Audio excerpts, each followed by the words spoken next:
et bienvenue dans cette nouvelle vidéo. Je suis ravie de vous retrouver aujourd'hui pour une vidéo de présentation.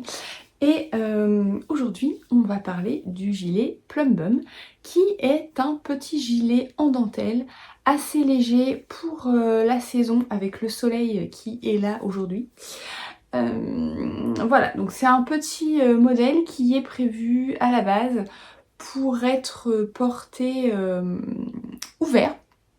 Mais vous pouvez tout à fait, il y a l'étiquette sur le sein, c'est pas très joli. Vous pouvez tout à fait le porter fermé si vous voulez, en par exemple tricotant un petit lien en I-cord à venir glisser dans la bordure en dentelle et faire un petit nœud.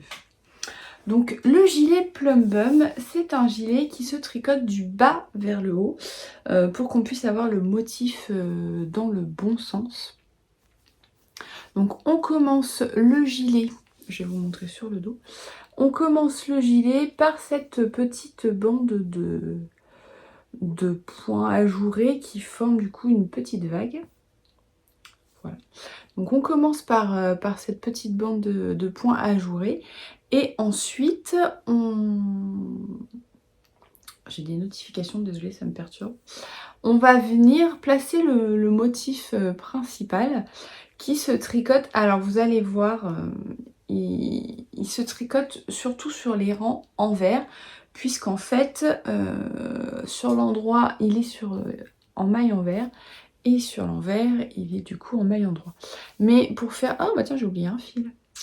Pour faire les diminutions, c'est quand même plus simple de les faire dans ce sens-là. Donc du coup, le motif se tricote sur les rangs envers qui sont des rangs en droit. Donc comme c'est un gilet, au final c'est pas trop perturbant vu que c'est de toute façon de l'aller-retour. Il suffit de suivre la grille tout simplement. Il ne faut pas se poser de questions, vous suivez la grille et tout se passe bien. Donc vous allez tricoter toute la hauteur du corps jusque sous l'emmanchure. C'est un gilet à manches montées. Donc vous allez venir séparer le dos et les devants. Voilà. Et vous allez tricoter chacun des demi-devants séparément. Donc vous allez faire des diminutions pour l'emmanchure et en même temps vous faites les diminutions pour le col. Donc ça fait que vous allez réduire comme ça. Voilà. Vous allez réduire de chaque côté jusqu'à atteindre la bonne largeur. Et après vous continuez tout droit. Voilà. Donc il faut juste faire attention quand on fait les diminutions à pouvoir... avec le motif, il faut être attentif pour pas créer des mailles en trop. Par exemple, quand on a des jetés, il faut bien être capable de faire la diminution associée au jeté pour pas avoir des mailles supplémentaires. Voilà. Donc ça, c'est pour le devant. Donc le second demi-devant se tricote de la même façon, en diminuant de chaque côté. Et pour le dos, vous allez faire des diminutions de chaque côté des manches et vous allez tricoter droit. Jusqu'au niveau de l'encolure, vous allez venir rabattre des mailles sur la partie centrale pour créer l'encolure. Au niveau des épaules, on ferme le gilet avec un rabat à 3 aiguilles de chaque côté.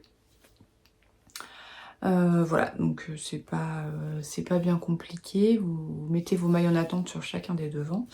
Et vous allez venir après, voilà, ça fait une petite couture à l'intérieur. Faire juste attention, c'est de ne pas être trop rigide sur le rabat. Vous pouvez utiliser un numéro d'aiguille supplémentaire parce que comme c'est un gilet en dentelle, il faut quand même pouvoir étirer la dentelle.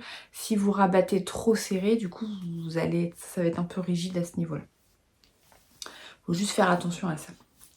Ensuite, une fois qu'on a terminé le corps, on peut venir faire la bande d'encolure, du coup c'est pas vraiment une bande de boutonnage. Donc en fait on va venir reprendre la bordure qu'on avait fait en bas du gilet sur tout le tour. Donc vous allez venir relever des mailles tout autour du gilet. Donc c'est un peu long parce que de toute façon toute bande d'encolure col V, c'est toujours un peu long parce que du coup on a beaucoup de mailles vu qu'on fait tout le tour du gilet. Mais bon, ça vaut le coup. Il n'y a pas beaucoup de rangs. Ce sont des rangs avec de la dentelle, donc ça motive un peu plus que quand c'est des côtes. Et puis voilà, c'est sympa à tricoter. Donc comme je vous le disais, moi j'ai fait une version, enfin voilà, le gilet dans le patron, il est prévu pour être porté ouvert. Mais vous pouvez voilà, faire un petit lien en I-cord et le passer dans les trous là, de chaque côté pour le nouer. Ou alors vous pouvez utiliser tout simplement une... J'ai remis mon sein dans le mauvais sens. Vous pouvez tout simplement utiliser, alors je ne sais plus comment ça s'appelle là, les espèces de pics à châle là. Ça a un nom mais je ne sais plus. Voilà, vous pouvez utiliser ça pour refermer votre gilet si vous voulez. Ou tout simplement venir coudre un petit bouton peut-être à l'intérieur pour pression. Par exemple, voilà. Ensuite, donc c'est un gilet à manches montées. Vous allez venir relever les mailles sur toute la hauteur de l'emmanchure et vous allez venir tricoter en rang raccourci.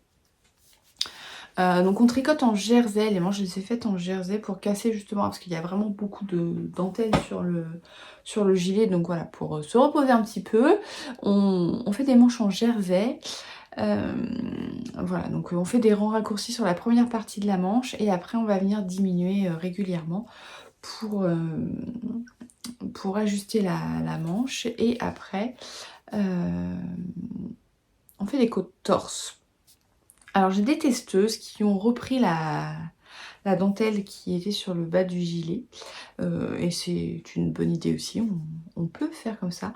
Mais moi je voulais une manche qui tienne bien le poignet, et avec la dentelle j'avais peur que ce soit un peu lâche, mais on peut tout à fait faire ça. Voilà pour le gilet Plum Bum. De toute façon, je vous remets comme toujours à la fin de la vidéo des photos portées parce que c'est plus simple de se rendre compte. Au niveau du fil, donc j'ai utilisé un fil de Knitting for Olive qui est un mélange de coton mérino et qui est assez fin puisqu'on a un échantillon avec ce fil de 28 mailles sur 10 cm. Et on a 250 mètres pour 50 grammes, ce qui fait 500 mètres pour 100 grammes. Donc effectivement c'est plus fin. C'est très agréable à tricoter.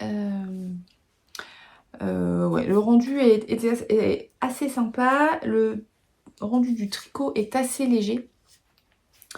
Et au final ça se bloque bien quand même, parce que souvent avec le coton on a tendance à dire que ça se bloque pas des masses, mais non, ça va, ça s'est bien étiré, c'est pas trop lourd le fait qu'il y ait de la laine. Je ne sais plus les pourcentages, est-ce que c'est écrit? 70% de coton et 30% de laine. Et au niveau du coloris, où est-ce que c'est écrit? Oui, c'est écrit là. Là, 950-70, Dusty Blue Wall. Voilà. Donc c'est un bleu un peu grisé. Donc voilà pour le gilet Plum Bum. Alors faut pas vous effrayer avec la dentelle, hein. C'est sûr qu'il y en a beaucoup, mais elle n'est pas si complexe que ça à tricoter. Faut juste être bien attentif quand on arrive au niveau des diminutions, mais sinon ça se fait bien. Faut pas hésiter à mettre des marqueurs si vraiment... Vraiment, ça vous gêne, surtout à ce niveau-là, quoi. Voilà. Donc, comme le patron vient de sortir, comme toujours, vous avez une petite réduction de 15% avec le code PLUMBUM. Je vous le marque juste ici. Le code, il est valable sur Ravelry ou sur mon site. Il est valable jusqu'à lundi. Sur mon site, vous avez également le récapitulatif de ce que je vous ai dit là sous forme d'article de blog. Donc si jamais vous avez besoin d'infos supplémentaires, vous pouvez aller voir là-bas. Et puis bah, écoutez, j'espère qu'il vous plaira. N'hésitez pas à aller voir sur Ravelry les versions des testeuses. Et puis si jamais il vous plaît, à le mettre dans vos favoris Ravelry. Et pourquoi pas le partager aussi pour le faire connaître au maximum de personnes. C'est un petit gilet qui va être super agréable à porter avec les matinées un peu fraîches qu'on a en ce moment. Là, ça va être super sympa. Voilà, donc j'espère qu'il vous plaira. N'hésitez pas à me dire ce que vous en avez pensé dans les commentaires. Et puis bah, je vous laisse avec les photos portées. Bye bye!